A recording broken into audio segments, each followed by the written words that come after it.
विद्यार्थी मित्रों, श्रेयसन विद्यालय द्वारा संचालित ई-लर्निंग प्रोग्रामમાં ફરી એકવાર આપ સર્વેનું હાર્દિક સ્વાગત છે। વિદ્યાર્થી મિત્રો, આગળનો યુનિટ આપણે પૂરેપૂરો કમ્પ્લીટ કરેલો હતો, એટલે કે થિયરી અને સ્વાધ્યાયના ક્વેશ્ચનો સહિત પૂરેપૂરું આપણે સમજેલા હતા, બરાબર ને? આજે આપણે એક નવા લેસનની શરૂઆત કરીએ છીએ। હવે અત્યાર સુધી આપણે જે કઈ યુનિટો ભણેલા હતા એ બધા જ યુનિટ એકદમ ઈઝી હતા એવું કહી શકાય, કારણ કે જે કાંઈ પણ પાઠો હતા એ તો કાં તો એન્વાયરમેન્ટને લગતા હતા, કાં તો પછી બાયોલોજીને લગતા હતા, કે પછી કેમિસ્ટ્રીને લગતા હતા। પણ આજે જે લેસન આપણે શરૂ કરવાના છીએ એ આજનો આપણો લેસન ફિઝિક્સનો લેસન છે। આમ જનરલી 8મા ધોરણના લેવલે આપણા પાઠ્યપુસ્તકને 3 કે 4 ભાગમાં વહેંચવામાં નથી આવતું, કે 11-12 સાયન્સમાં હોય છે રીતે ફિઝિક્સ, કેમિસ્ટ્રી, બાયોલોજી, એન્વાયરમેન્ટ એવા ડિપાર્ટમેન્ટ આપણે પાડેલા બુકની અંદર હોતા નથી। પણ ચેપ્ટરના નામ ઉપરથી અથવા તો ચેપ્ટર ઉપરથી નક્કી કરી શકાય કે આ ચેપ્ટર છે કેમિસ્ટ્રીનું કહેવાય, આ ચેપ્ટર છે ફિઝિક્સનું કહેવાય, આ ચેપ્ટર છે બાયોલોજીનું કહેવાય, અને આ ચેપ્ટર છે એન્વાયરમેન્ટનું કહેવાય। હવે જનરલી આ જે બધા ચેપ્ટરો આપણે જે શીખીએ છીએ 8મા ધોરણની અંદર એ ધીમે ધીમે આગળ, એટલે કે 8મા ધોરણ એ તો આપણો પાયો છે, જેમ જેમ તમે આગળ જતા જશો તેમ તેમ આજે જે શીખેલા તમારા ચેપ્ટરો છે એના બેઝ ઉપર નવી નવી થિયરીઓ જેમ જેમ આગળના ધોરણ આવશે એમ તમારે શીખવાની થશે। એટલે જસ્ટ આપણો જે ચોથો પાઠ હતો ધાતુ અધાતુ, એ વખતે મેં તમને કહેલું કે કેમિસ્ટ્રીનો બેઝ છે, કે એ તમને આવડ્યું તો ઘણું ખરું કેમિસ્ટ્રી તમને આવડી જાય।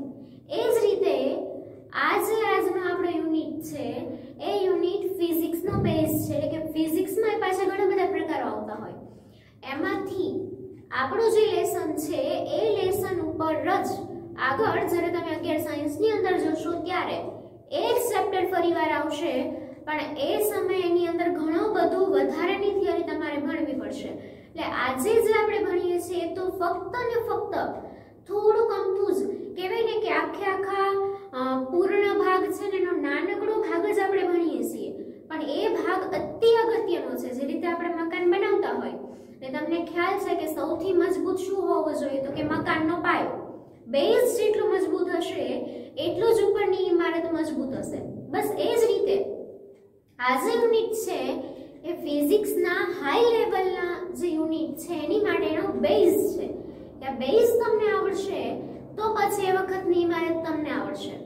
એટલે કે ખાસ ધ્યાનથી સમજજો, જરૂર લાગે તો વિડીયોને 2 વાર જોજો, તેમ છતાંય કાંઈ ન સમજાય તો અત્યારે તો મજબૂરી છે આપણી કે સ્કૂલ ચાલુ છે નહીં તો તમે મને ડાયરેક્ટલી પૂછી શકો, પણ શક્ય હોય ત્યાં સુધી તમારા પ્રોબ્લેમનું સોલ્યુશન થાય એવા પ્રયત્નો આપણે કરશું, બરાબર ને? એટલે ચાલુ કરીએ આપણે આજનો લેસન। હવે જનરલી જો હું વાત કરું તો ફિઝિક્સના જે લેસન હોય ને એ કેવા હોય કે વ્યવહારમાં આપણે એનો ઉપયોગ કરતા જ હોય, પ્રેક્ટિકલી આપણે ભૌતિક વિજ્ઞાનમાં જ જીવીએ છીએ। ફિઝિક્સ મતલબ ભૌતિક વિજ્ઞાન, એટલે કે ભૌતિક જગતમાં જ જીવીએ છીએ। આપણી જે કાંઈ પણ રોજિંદી ક્રિયાઓ છે એ દરેકે દરેક ક્રિયાઓ ફિઝિક્સ સાથે ડાયરેક્ટલી સંકળાયેલી છે।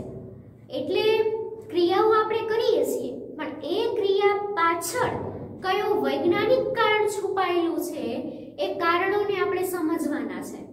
એટલે આ બધા પાઠો કેવા હોય, ફિઝિક્સના યુનિટ કેવા હોય કે જો હું તમને એક્ઝામ્પલ આપું તો એક્ઝામ્પલ તમારા મગજમાં એકદમ ફિટ બેસી જાય, પણ એ એક્ઝામ્પલ ઉપર એની વ્યાખ્યા લખવાની થાય તો એની વ્યાખ્યાના શબ્દો થોડાક ડિફિકલ્ટ હોય છે, પણ જો તમે પ્રોપર સમજેલા હોય, એક્ઝામ્પલને વ્યવસ્થિત સમજો ને એ એક્ઝામ્પલને વ્યાખ્યા સાથે સાંકળતા શીખી જાઓ તો તમારા માટે ફિઝિક્સ જેવો સહેલો વિષય એક પણ નથી।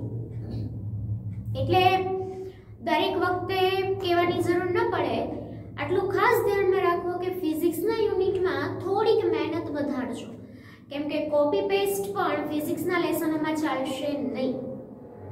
વાત કરીએ આપણે આપણા યુનિટ વિશેની। હવે જો કે બાર ટાઇટલ આપેલું જ છે એટલે તમે જાણો છો કે કયો યુનિટ આપણે સ્ટાર્ટ કરવાનો છે। ચેપ્ટર નંબર 12 ઘર્ષણ। હવે એના પહેલા બેઝિક વસ્તુ હું તમને કહી દઉં કે જનરલી આપણે કોઈ વ્હીકલ લઈને જતા હોઈએ છીએ તો ઘણીવાર આપણે વાહનને બ્રેક મારતા હોઈએ છીએ અને જેવી આપણે બ્રેક એપ્લાય કરીએ એટલે કે થોડુંક અંતર કાપીને વાહન સ્ટોપ થઈ જાય છે. એ જ રીતે ધારો કે તમે સાયકલ લઈને જતા હોય તો સાયકલને બ્રેક મારવાથી સાયકલ ઊભી રહી જાય છે.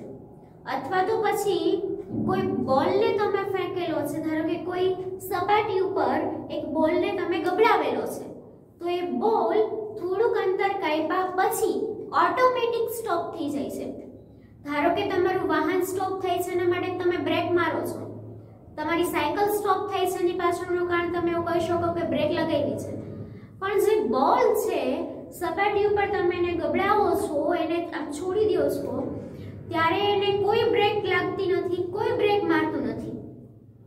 તેમ છતાંય એ બોલ થોડુંક અંતર કાપ્યા પછી ઓટોમેટિક સ્થિર થઈ જાય છે, ઊભો રહી જાય છે.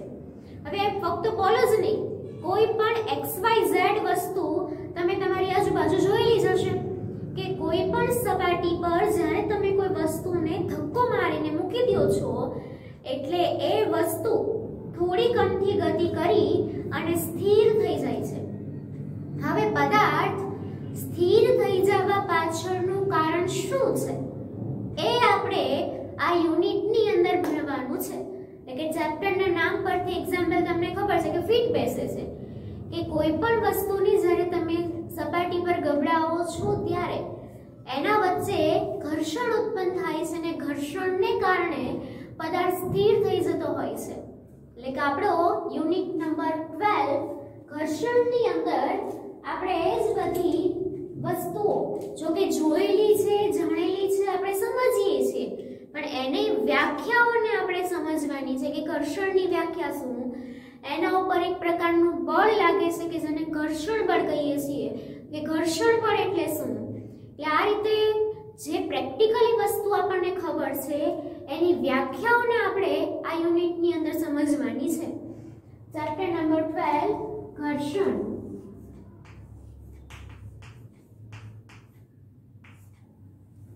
હવે સૌથી પહેલા ઘર્ષણ શું છે તો આપણે જાણીએ છીએ, પણ ઘર્ષણની વ્યાખ્યા આપણે લખી લઈએ અને સમજી લઈએ. કેમ કે જ્યારે તમારે પેપર લખવાનું થશે ત્યારે તમારે વિજ્ઞાનની ભાષાના શબ્દો વાપરીને જે તે આન્સરો લખવાના થશે. ભલે તમને સાદી ભાષામાં જો બોલવાનું કહો તો ફટાફટ આખું ચેપ્ટર તમને આવડતું હશે, પણ પેપરમાં એવું ચાલશે નહીં, વિજ્ઞાનના શબ્દો લખવાના થશે. એટલે કે જે તે વ્યાખ્યા આપણે લખીશું, એને સમજીશું અને એને યાદ રાખવાનો પ્રયત્ન કરશું.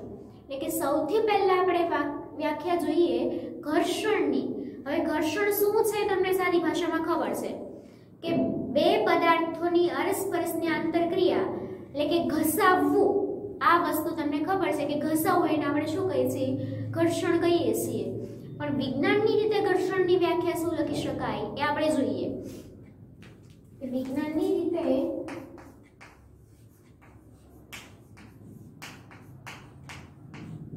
ઘર્ષણ શબ્દની વ્યાખ્યા આપી શકાય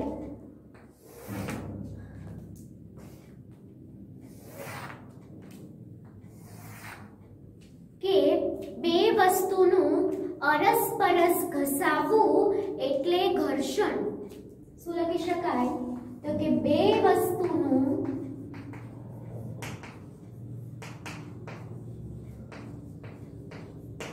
અરસપરસ ઘસાવવું એટલે ઘર્ષણ.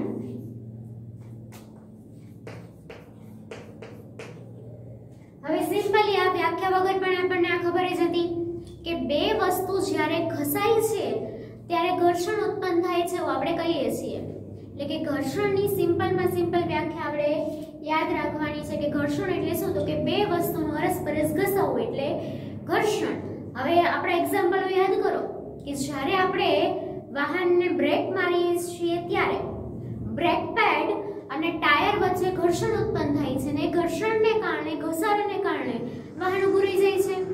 એ જ રીતે કોઈ વસ્તુને આપણે સપાટી પરથી ગબડાવીએ છીએ ત્યારે વસ્તુ અને સપાટી વચ્ચે ઘર્ષણ ઉત્પન્ન થાય છે અને ઘર્ષણને કારણે વસ્તુ ઊભી રહી જાય છે. હવે કોઈ પણ વસ્તુને તમારે ગતિ કરાવવી હોય કે એની ગતિને રોકવી હોય તો એના માટે થઈને તમારે એક બળ લગાવવું પડે છે. હવે આ કિસ્સાની અંદર કયું બળ લગાવવું એ આપણે જોવાનું રહ્યું.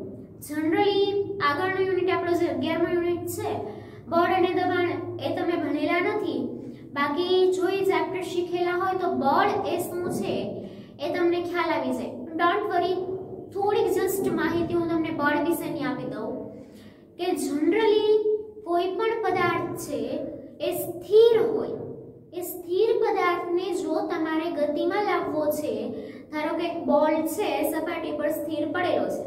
હવે માન લો કે બોલ આગળ વધવા માટે એને ચાલુ ગતિ કરાવવી છે તો એના માટે તમે શું કરશો? એને ધક્કો મારશો, બરાબર છે ને? એ જ રીતે જો કોઈ ગતિમાન બોલ હોય એને સ્થિર કરવો છે તો તમે એને રોકી રાખશો. ધારો કે ક્રિકેટની વાત કરીએ તો બોલર શું કરે છે? બોલને ગતિમાં લાવે છે. બેટ્સમેન શું કરે છે?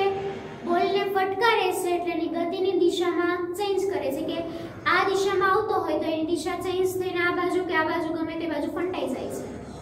અને જે ફિલ્ડર છે એ શું કામ કરે છે? તો કે બોલને પકડવાનું કામ કરતો હોય છે. એટલે આ રીતે ત્રણે ત્રણ પાત્રો, ક્રિકેટ તમારી ફેવરેટ હોય એટલે આ વસ્તુ તમને ખ્યાલ છે.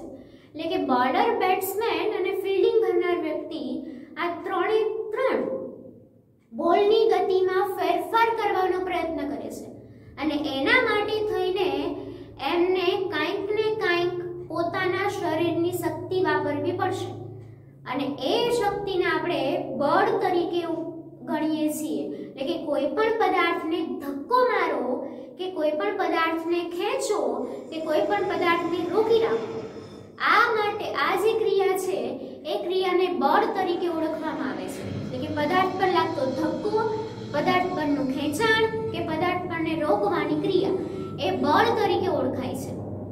હવે એ જે વસ્તુ મેં તમને કીધી, બોલની ગતિની વાત મેં તમને કહી કે બોલ સ્થિર છે અને ગતિમાં લાવવા માટે બોલર ધક્કો આપે છે, એની દિશા બદલાવવા માટે બેટ્સમેન ધક્કો આપે છે અને બોલને રોકવા માટે ફિલ્ડર ટ્રાય કરે છે.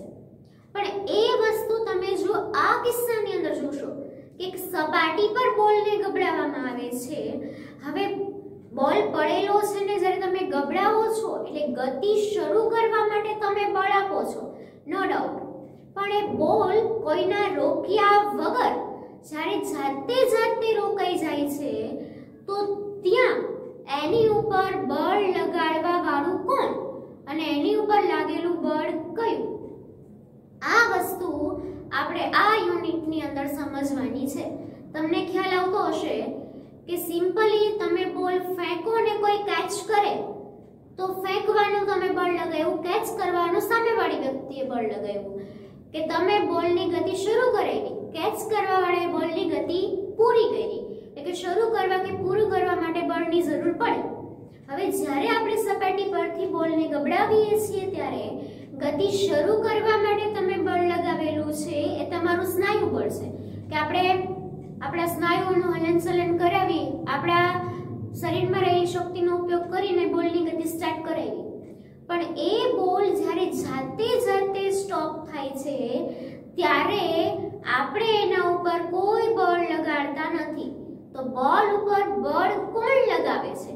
તો કે સપાટી, જે વસ્તુ ઉપર તમે બોલને ગબડાવ્યો છે એ સપાટી બોલ ઉપર બળ લગાવે છે. હવે આમ તો કહેવાય ને કે મિરેકલ અથવા તો આપણને માન્યમાં ન આવે વસ્તુ કહેવાય ને કે જનરલી તમને એમ કોઈ બળ કોણ વાપરી શકે? તો આપણે એવું કહીએ એક સજીવ વ્યક્તિ છે બળ વાપરી શકે, બરાબર ને? કેમ કે સજીવ ખાય છે, પીએ છે, શક્તિ છે એની પાસે, એટલે સજીવ વસ્તુ છે બળ લગાવી શકે. પણ આ કિસ્સાની અંદર ઇમેજિનેશન કેવી છે? તો કે નિર્જીવ વસ્તુ બળ લગાવે છે. બોલો કે ગતિ સ્ટાર્ટ કરાવવા માટે તમે બળ લગાવો છો પણ બોલની ગતિને રોકવા માટે જે સપાટી છે, ધારો કે તમે ટેબલ ઉપર એને ગબડાવ્યો છે તો ટેબલની સપાટી બળ લગાવે છે. ધારો કે નીચે ટાઇલ્સ પર તમે એને ગબડાવ્યો છે તો ટાઇલ્સ એના ઉપર બળ લગાવે છે. એટલે કે નિર્જીવ વસ્તુ દ્વારા પદાર્થ પર બળ લાગે છે અને આવું જે બળ છે પદાર્થની ગતિને રોકવા માટેનું જે આ બળ છે એ બળને આપણે ઘર્ષણ બળના નામથી ઓળખીએ છીએ. એટલે કે ઘર્ષણ એટલે શું છે આપણને ખબર છે, ઘસાવો. અને એ ઘર્ષણ શેના લીધે ઉત્પન્ન થાય છે તો કે ઘર્ષણ બળને કારણે. એટલે કે હવે આપણે એ સમજવાનો ટ્રાય કરીએ કે આ ઘર્ષણ બળ શું છે. સૌથી પહેલા એની વ્યાખ્યા લખશું. વ્યાખ્યાને આધારિત હું તમને એક્ઝામ્પલ આપીશ અને એક્ઝામ્પલ પરથી આપણે ફરીવાર વ્યાખ્યાને રિવાઇઝ કરશું એટલે તમને મગજમાં આખું ઘર્ષણ બળ શું છે એ ક્લિયર થઈ જાય. એટલે આપણે વાત કરીએ ઘર્ષણ બળની.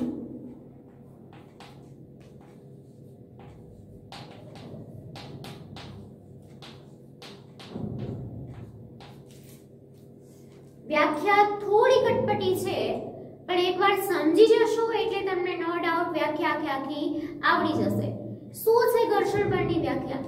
તો કે ભૌતિક સંપર્કમાં રાખેલી બે સપાટીઓ વચ્ચેની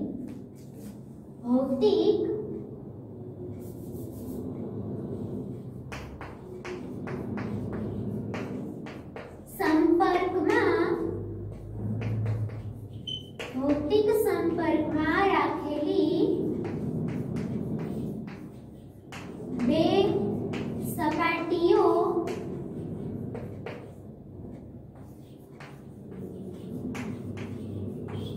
વચ્ચેની સાપેક્ષ ગતિનો વિરોધ કરતા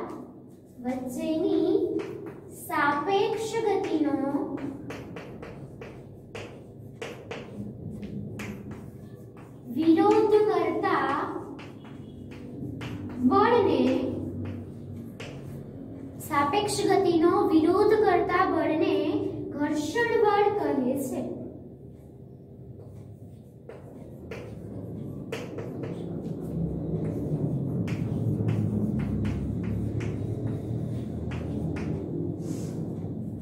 અને આ ઘર્ષણ બળ એટલે કે ઘર્ષણનું આ કારણ સંપર્કમાં રહેતી બે સપાટીઓની સૂક્ષ્મ અનિયમિતતાઓ છે.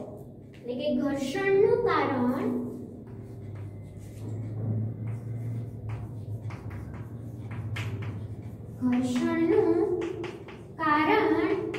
બે સપાટીઓ વચ્ચે ઘર્ષણનું કારણ સંપર્કમાં રહેલી બે સપાટીઓ વચ્ચે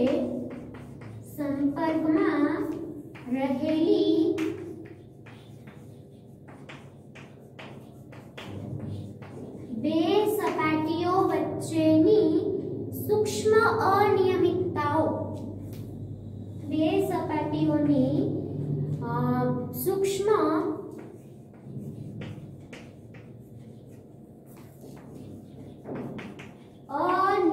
અનિયમિતતાઓ છે. અને અનિયમિતતાઓ માટે બીજો શબ્દ વાપરી શકાય ખરબચડાપણું. હવે આપણે આ વસ્તુને સમજવાની કોશિશ કરીએ. સૌથી પહેલા આપણે ઘર્ષણ બળની વ્યાખ્યાને પાકી કરીએ અને ઘર્ષણ બળની વ્યાખ્યાને સમજીએ કે શું કહેવા માંગે છે. એ શું કીધું છે તો કે ભૌતિક સંપર્કમાં રાખેલી બે સપાટીઓ વચ્ચેની સાપેક્ષ ગતિનો વિરોધ કરતા બળને ઘર્ષણ બળ કહેવાય. હવે જસ્ટ ફોર એક્ઝામ્પલ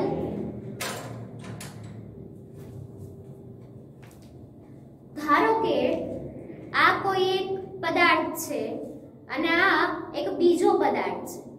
હવે આ જે ઉપરનો જે આખો ભાગ છે એને પદાર્થ 1 ની સપાટી આપણે કહીશું અને આ વસ્તુને હું આની ઉપર આમ મૂકું છું એટલે આ ભાગ છે એ બીજા પદાર્થની સપાટી છે.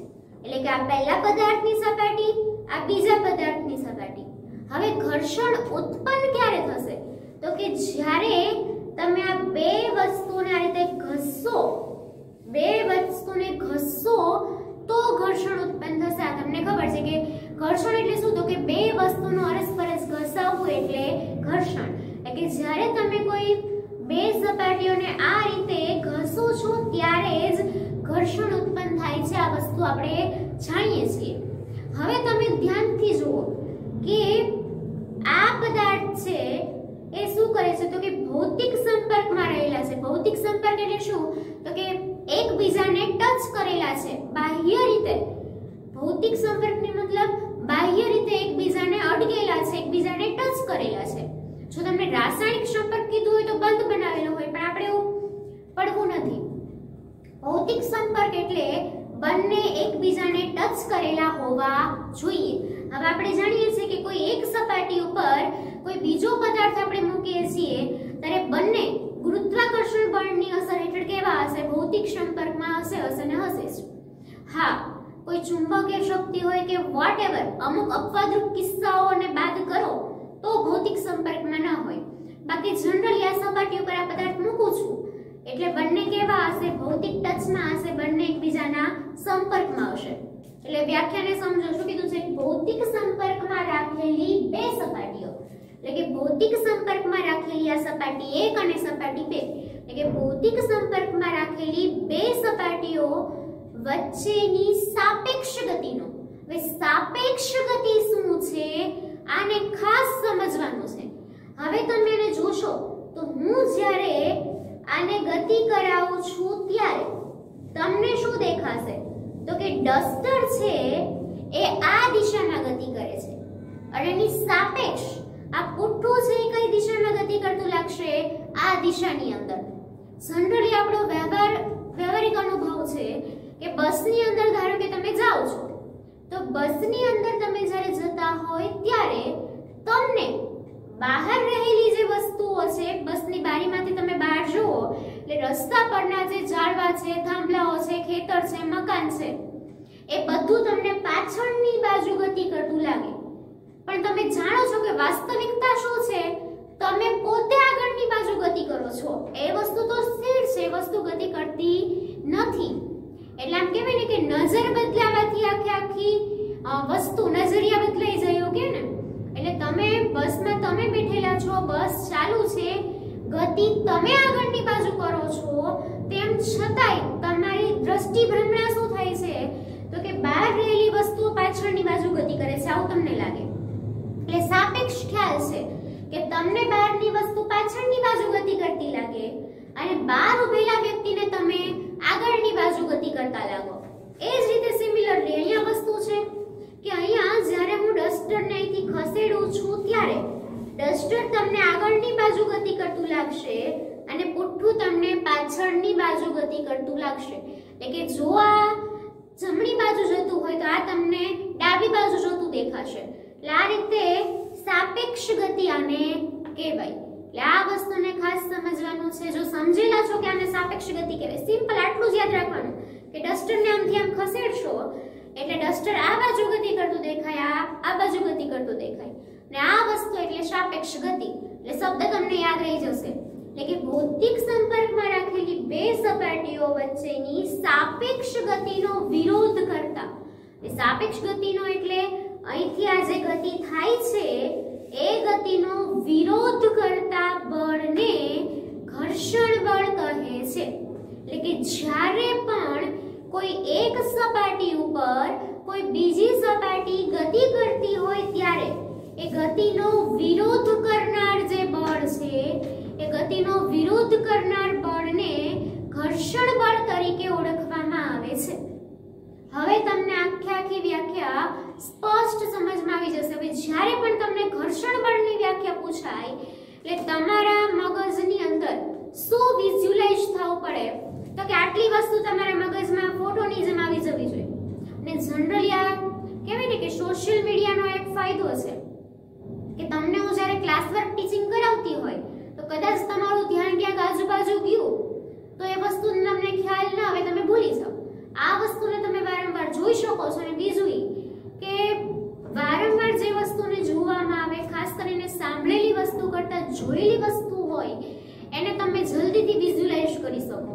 એટલે તમને જ્યારે પણ ઘર્ષણ બળની વ્યાખ્યા પૂછાય એટલે તમારે શું કરવાનું? આટલી જ વસ્તુને તમારે વિઝ્યુઅલાઇઝ કરવાની કે ટીચરના હાથમાં ટેક્સ્ટબુકનું એક પેજ હતું, ફ્રન્ટ પેજ, અને ઉપર મૂકેલું હતું ડસ્ટર. એટલે વ્યાખ્યા યાદ આવી જશે. શું? તો કે ભૌતિક સંપર્કમાં રહેલી બે સપાટીઓ વચ્ચેની, બરાબર, ભૌતિક સંપર્કમાં રહેલી બે સપાટીઓ વચ્ચેની સાપેક્ષ ગતિનો, આ પછી આટલું આમ વિઝ્યુઅલાઇઝ કરવાનું, ડસ્ટર આમ ખસેડતા હતા એમ, એટલે કે સાપેક્ષ ગતિનો વિરોધ કરતા બળને ઘર્ષણ બળ કહે છે. અને એને કારણે જ અહીંથી હું ડસ્ટરને ધક્કો દઉં તો જો અહીંથી થોડા ધક્કો દીધા બાદ જ થોડીક વારમાં ડસ્ટર સ્ટોપ થઈ જાય છે. શું કામ? તો કે આ સપાટી આ ડસ્ટરની ગતિનો વિરોધ કરવા માટે બળ લગાવે છે. એ જ રીતે આ ડસ્ટર આ સપાટીના ગતિનો વિરોધ કરવા માટે આની ઉપર બળ લગાવે છે, એટલે કે બંને એકબીજા ઉપર બળ લગાવે છે. કેમ કે ડસ્ટરને શું લાગે છે? આ પેજ ગતિમાં છે. પેજને શું લાગે છે? ડસ્ટર ગતિમાં છે. જે તમે તમને કીધું ને કે બસમાં બેઠા છીએ તો આપણને બહારનું ઝાડવું ગતિમાં લાગે અને ઝાડને આપણે ગતિમાં લાગે. એ જ રીતે જ્યારે ડસ્ટરને તમે રીતે સરકાવો છો તો આ ડસ્ટરને પેજ ગતિમાં લાગે છે અને પેજને ડસ્ટર ગતિમાં લાગે. એટલે થાય છે શું?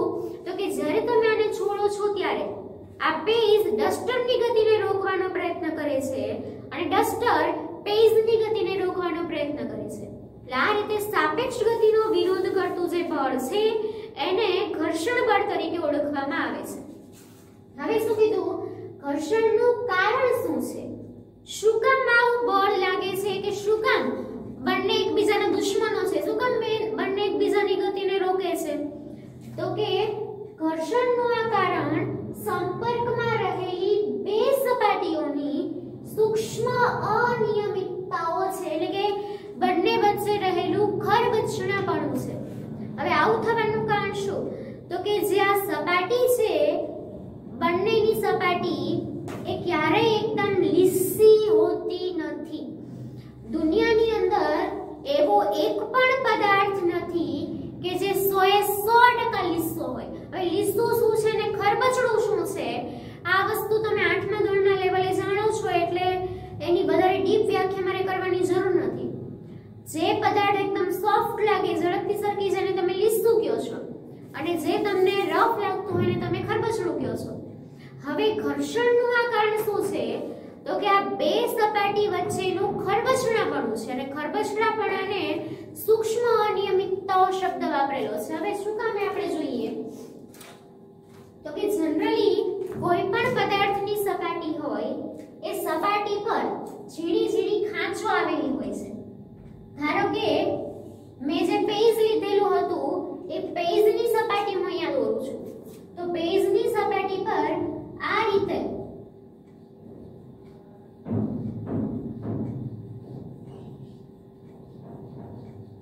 ઝીણી ઝીણી ખાંચો આવેલી હશે, એટલે કે સીધું સમતલ દેખાતું પેજ રિયલમાં સમતલ હશે નહીં. ખાડા ખડિયાવાળું, ખાડા ખરબચડાવાળું હશે. આપણને ભલે દેખાતી વખતે આવા ખાડા ખરબચડા ક્યારેય દેખાતા હોતા નથી, પણ જો તમે બેલોરી કાચ લઈને એને જોશો તો આ રીતના ખરબચડાપણું તમને પેજની સપાટી ઉપર દેખાઈ જશે. હવે એ જ રીતે જે મારા હાથમાં ડસ્ટર હતું એ ડસ્ટરની હું નીચેની સપાટી દોરું તો એ ડસ્ટરની નીચેની સપાટી પણ આ જ રીતે સૂક્ષ્મ અનિયમિતતાઓ વાળી હશે. ખરબચડાપણું છે એને આપણે ખરબચડાપણું કહીએ છીએ, ખાડા ટેકરાવાળું એને આપણે ખરબચડાપણું કહીએ. એને વિજ્ઞાનની ભાષામાં કહેવાય છે સૂક્ષ્મ અનિયમિતતાઓ. એટલે આ રીતે જો સીધું સપાટ હોત તો એને આપણે નિયમિત કહેત, પણ આ કેવું છે? અનિયમિત છે, સમતલ નથી. એટલે આ વસ્તુ જે ખાંચો ખાંચો આવેલી છે એને સૂક્ષ્મ અનિયમિતતાઓ એવું કહેવામાં આવે છે. આ રીતે ઘર્ષણનું કારણ સંપર્કમાં રહેલી બે સપાટીઓની સૂક્ષ્મ અનિયમિતતાઓ છે. કઈ રીતે એને સમજવાનો આપણે પ્રયત્ન કરીએ. હવે જ્યારે આ બુકના પેજ પર આપણે ડસ્ટરને મૂકીએ છીએ ત્યારે શું થશે? તો કે આ ખાંચો એકબીજાની અંદર ભરાઈ જશે. જે રીતે તમે વેલ્ક્રો વિશે જાણો છો, તમારા શૂઝની અંદર કે ઘણા ખરા બેલ્ટની અંદર તમે જાણો છો એક બાજુ રૂછડાવાળો ભાગ હોય અને એક બાજુ બરછટ ઓલા કાંટા કાંટાવાળો ભાગ હોય, વેલ્ક્રો. હવે જ્યારે તમે એને આમ ફિટ કરીને દબાવો છો ત્યારે શું થાય છે? તો કે ઓલા કાંટા કાંટાવાળા ભાગની અંદર રૂછડાવાળો ભાગ છે ફિટ બેસી જાય છે અને એને કારણે શૂઝનું જે આગળનો ઓલો ભાગ છે બંધ થઈ જાય છે. અને જ્યારે તમે એની ઉપર બળ લગાવીને ખેંચો છો ત્યારે બંને વચ્ચેની ખાંચ છે જુદી થઈ જાય છે અને ખુલી જાય છે. એટલે વેલ્ક્રો વિશે જાણો છો ને લગભગ મને ખ્યાલ છે ત્યાં સુધી અગાઉના ધોરણમાં તમે આ વસ્તુને ભણીને આવો છો. વેલ્ક્રોની શોધ કોણે કરીને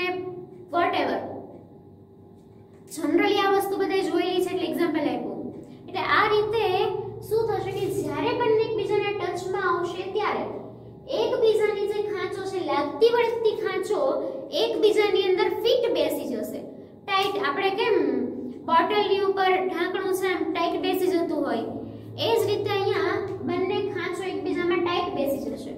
હવે જ્યારે તમે આ પદાર્થને ખસેડો છો ત્યારે આ જે ખાંચો ફિટ બેસી ગઈ છે, આ ફિટ બેસી ગયેલી ખાંચોને ઉખડતા અને પદાર્થને ખસતા વાર લાગે છે, અથવા તો પછી તમે પદાર્થને જ્યારે સ્પીડથી ખસેડો છે ત્યારે થોડાક સમય બાદ આ જે ખાંચો છે એકબીજામાં ભળી જવાનો પ્રયત્ન કરશે, એકબીજાની અંદર ફિટ બેસવાનો પ્રયત્ન કરશે, અને જ્યારે સંપૂર્ણપણે ખાંચો ફિટ બેસી જશે ત્યારે તમારો પદાર્થ ગતિ કરતો સ્થિર થઈ જશે. ધારો કે મેં ડસ્ટરને અહીંથી ખસેડવાનો પ્રયત્ન કર્યો તો થોડુંક ચાલ્યો, પણ થોડુંક ચાલ્યા બાદ તરત જ આ ખાંચો ફિટ બેસી ગઈ અને ડસ્ટર થઈ ગયું સ્ટોપ, આગળ ગતિ કરતું નથી. એટલે જે કાંઈ પણ ગતિનો વિરોધ કરતું પરિબળ છે એ ગતિનું વિરોધ કરતું પરિબળ કયું? તો કે સપાટી પર રહેલી આવી ખાંચો અથવા તો સપાટી પર રહેલું આવું ખરબચડાપણું. એટલે કે ખરબચડાપણાને કારણે પદાર્થ ઉપર ઘર્ષણ બળ લાગે છે. જનરલી મેં કીધું એમ કે સજીવ હોય તો બળ લગાવી શકે, નિર્જીવ કઈ બળ લગાવી શકે થોડું? કેમ, આ તો વાત છે કે ઘર્ષણ બળ નિર્જીવ દ્વારા લાગે, પણ નિર્જીવ દ્વારા કઈ રીતે? તો કે આ રીતે. આ નિર્જીવ પદાર્થ છે એની ઉપર આવી ખાંચો આવેલી છે અને આમાં પદાર્થનો કોઈ જ ફાળો નથી હોતો. બળ લગાવવા પાછળનું કારણ શું છે? તો કે આ રહેલી ખાંચો, કે ખાંચો એકબીજામાં ભરાઈ જાય છે અને પછી આગળ વધી શકતું નથી. એટલે આ થઈ ગયું ઘર્ષણ બળની વ્યાખ્યા અને ઘર્ષણનું કારણ. કે ઘર્ષણ શા માટે ઉત્પન્ન થાય છે? તો કે આવી અનિયમિત ખાંચો છે અને ખાંચો એકબીજામાં ભળી જાય છે અને એને કારણે ગતિનો વિરોધ થાય છે, પદાર્થ આગળ વધી શકતો નથી. આગળ જો વાત કરીએ તો ઘર્ષણ બંને સપાટી ઉપર લાગે છે. એટલે કે જ્યારે તમે પેજ ઉપર આમ ડસ્ટરની ગતિ કરાવો છો ત્યારે મેં કીધું એમ કે આ ખાંચ છે એ આની ગતિનો વિરોધ કરશે અને આના પર રહેલી ખાંચ આની ગતિનો વિરોધ કરશે. કીધું ગતિ એ સાપેક્ષ ખ્યાલ છે, આને આ ગતિમાં લાગશે અને આને આ ગતિમાં લાગશે.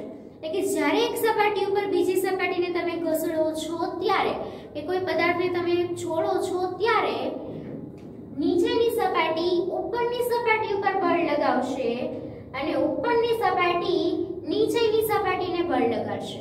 એટલે આ રીતે ઘર્ષણ બળ બંને સપાટીઓ પર લાગે છે અને બંને સપાટીઓ પરસ્પર એકબીજાને બળ લગાડે છે. એટલે આ વસ્તુને આપણે નોંધ કરીને આપણે એને યાદ રાખશું.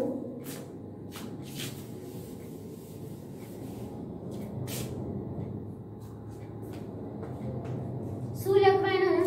તો કે ઘર્ષણ બળ બંને સપાટીઓ પર લાગે છે.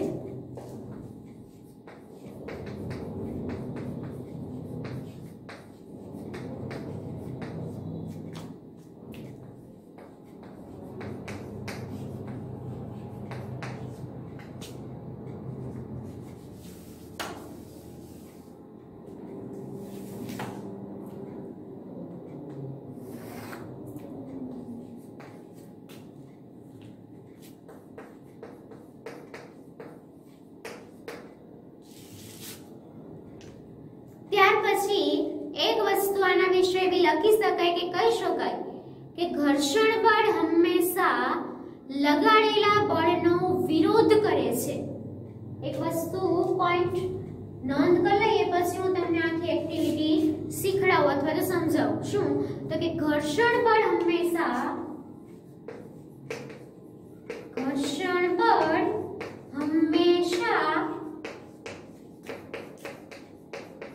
લગાડેલા બળનો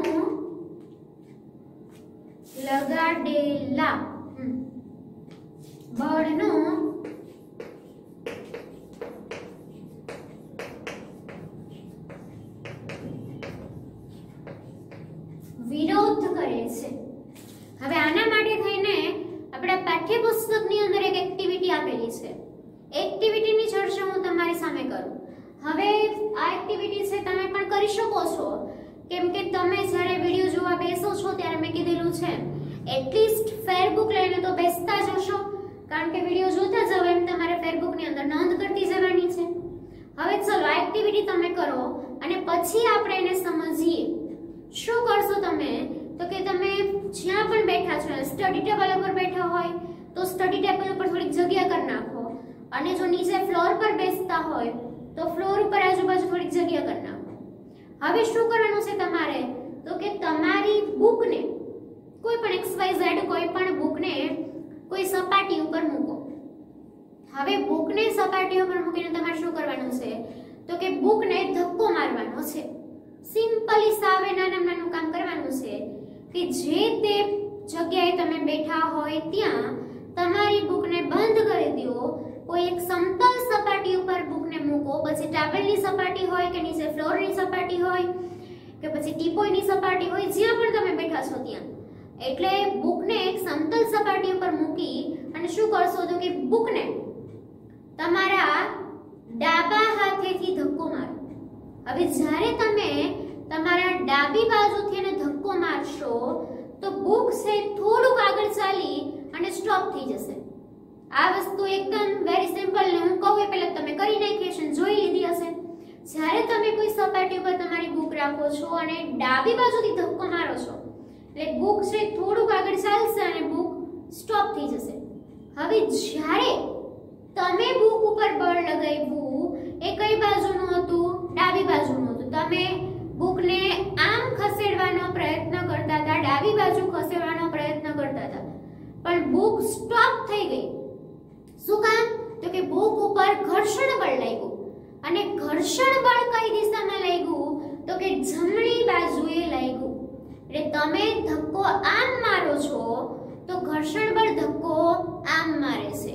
એટલે કે તમારા દ્વારા લગાવેલું બળ અને ઘર્ષણ બળ હંમેશા વિરુદ્ધ દિશામાં હોય છે. આ વસ્તુ યાદ રાખવાનું છે. આપણા દ્વારા લાગેલું બળ અને ઘર્ષણ બળ હંમેશા વિરુદ્ધ દિશામાં હોય. એટલે શું કીધું છે? ઘર્ષણ બળ હંમેશા લગાડેલા બળનો વિરોધ કરે છે. કે તમે બળ લગાવ્યું એનો ઘર્ષણ બળ શું કરશે? વિરોધ કરશે. તમે ડાબી બાજુ ધક્કો મારો છો તો એ જમણી બાજુ ધક્કો મારશે. એ જ રીતે તમે જમણા હાથથી પુસ્તકને ખસેડવાનો પ્રયત્ન કરો, એટલે કે જમણા હાથથી એટલે સિમ્પલ, અહીંયા તો ડાબું જમણું ઉલટાઈ જશે. ડાબી બાજુ ખસેડવાનો પ્રયત્ન કરશો તો ઘર્ષણ બળ જમણી બાજુ લાગશે, અને જમણી બાજુ ખસેડવાનો પ્રયત્ન કરશો તો ઘર્ષણ બળ કઈ બાજુ લાગશે? ડાબી બાજુ. કેમ કે તમે જમણી બાજુ ખસેડવાનો પ્રયત્ન કરશો, પુસ્તક થોડું ચાલીને સ્ટોપ થઈ જશે. શું કામ? તો કે એને વિરોધ કરતું બળ લાગ્યું, અને વિરોધ કરતું બળ કઈ બાજુ લાગે? એને ડાબી બાજુ.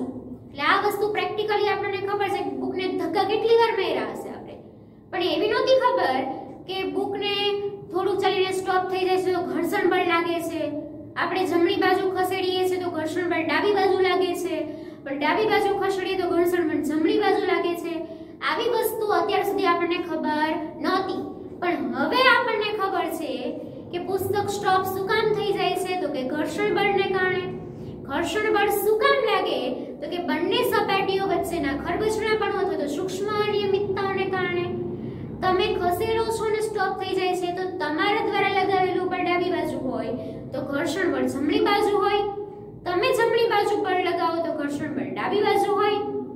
એ જ રીતે પુસ્તક દ્વારા સપાટી ઉપર બળ લાગે છે તો સપાટી દ્વારા પુસ્તક ઉપર બળ લાગે છે. એટલે કે બંને સપાટીઓ એકબીજા ઉપર બળ લગાવે છે.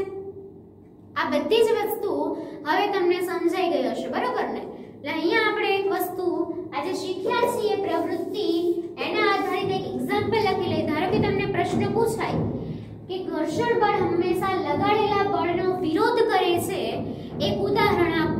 હવે જ્યારે તમને બળનો વિરોધ કરે છે એનું ઉદાહરણ આપવાનું થાય ત્યારે તમે સિમ્પલી આ પુસ્તક વાળું એક્ઝામ્પલ લખી શકો છો કે જ્યારે તમે પુસ્તક પર ડાબી બાજુએ બળ લગાડો છો તો ઘર્ષણ બળ જમણી બાજુ લાગે છે, અને જ્યારે તમે જમણી બાજુ બળ લગાવો છો તો ઘર્ષણ બળ ડાબી બાજુ લાગે છે. પુસ્તકનો ઉલ્લેખ કરો કે પુસ્તકની બદલે ગમે તે શબ્દ વાપરો તો ચાલે, અને શબ્દ ન વાપરો તો પણ ચાલે. આપણે તેને સમજાવવાનું છે. એટલે દાખલા તરીકે કરીને તમે આ વસ્તુ એવી લખી શકો. દાખલા તરીકે કરીને ઉદાહરણ તરીકે તમે એવું લખી શકો કે જો તમે ડાબી બાજુએ બળ લગાડો છો, ડાબી બાજુએ બળ લગાવો છો તો ઘર્ષણ બળ જમણી બાજુએ લાગે છે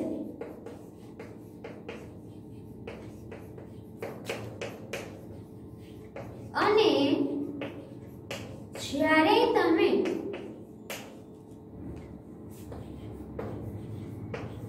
જમણી બાજુએ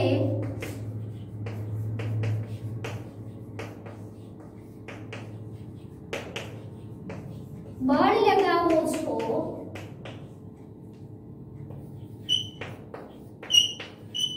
ત્યારે ઘર્ષણ બળ ડાબી બાજુએ લાગે છે। આથી કહી શકાય કે ઘર્ષણ બળ હંમેશા લગાડેલા બળનો વિરોધ કરે છે। ક્લિયર આ વસ્તુ? હવે આટલી વસ્તુ આપણે આ લેક્ચરની અંદર ભણ્યા। ઘર્ષણ એટલે શું છે તો કે બે સપાટીઓનું ઘસાવવું। ઘર્ષણ બળ એટલે શું તો કે ભૌતિક સંપર્કમાં રાખેલી બે વસ્તુઓની પરસ્પર અથવા સાપેક્ષ ગતિનો વિરોધ કરતા બળને ઘર્ષણ બળ કહેવાય। શું કામ લાગે ઘર્ષણ બળ તો કે બે સપાટીઓમાં રહેલી ખાંચો કે જેને આપણે ખરબચના પડું કે સૂક્ષ્મ અનિયમિતતાઓ કહે છે એના કારણે, અને બંને સપાટી એકબીજા પર બળ લગાડે કે ડસ્ટર છે પુસ્તક ઉપર, પુસ્તક ડસ્ટર ઉપર, આ રીતે બંને અરસપરસ બળ લગાડતા હોય અને આપણે લગાડેલા બળનો ઘર્ષણ બળ હંમેશા વિરોધ કરે છે। એટલે આપણું આ તો ઠીક છે 9મા ધોરણમાં તમારે આવશે કે તમે લગાડેલું બળ પ્લસમાં લ્યો તો ઘર્ષણ બળ હંમેશા માઈનસમાં લેવાનું આવે, કેમ કે તમે લગાવો છો એની વિરુદ્ધ દિશામાં એ બળ લગાવે છે। એટલે કે તમે જમણી બાજુ બળ લગાવો તો એ ડાબી બાજુ લગાડશે, તમે ડાબી બાજુ બળ લગાડો તો એ જમણી બાજુ બળ લગાડશે। આટલું આપણે આજે રાખીએ। આટલું તમે વારંવાર વિડિયોને જોતા જાવ ને પાકો કરવાનો પ્રયત્ન કરતા જાવ। હવે નેક્સ્ટ લેક્ચરથી આપણે થોડાક અંદર ઉતરશું। કહેવાય ને કે ઉપર છલ્લું આપણને આવડી ગયું, ભાઈ ધીમે ધીમે આપણે નીચે જોતા જશું શું થાય છે। હવે આપણે નેક્સ્ટ લેક્ચરમાં સમજશું કે ઘર્ષણ બળ। હવે જો બુકની અંદર ઘર્ષણ બળ શબ્દ વાપરવાને બદલે ઘર્ષણ શબ્દ વાપરેલો છે। એટલે ઘર્ષણ શબ્દ વાપરેલો હોય કે ઘર્ષણ બળ શબ્દ વાપરેલો હોય, મીનિંગ એનો એક જ રહેશે। હવેથી પાઠમાંથી ઘર્ષણ કે ઘર્ષણ બળનો મીનિંગ કે ચેન્જ થશે નહીં, શબ્દ કોઈ પણ હોય। એટલે હવેથી આપણે જોવાનું છે કે આ ઘર્ષણ પર અસર કરતા પરિબળો કે ઘર્ષણ બળનું મૂલ્ય વધારે હશે કે ઘર્ષણ બળનું મૂલ્ય ઓછું હશે, એ બધાનો આધાર કયા પરિબળ ઉપર આધાર રાખે છે કે શેના ઉપર એનો આધાર છે, એ વસ્તુને આપણે સમજવાની કોશિશ નેક્સ્ટ લેક્ચરની અંદર કરશું। બરાબર છે? તો ચલો ત્યારે નેક્સ્ટ લેક્ચરમાં મળીએ। ત્યાં સુધી નમસ્કાર।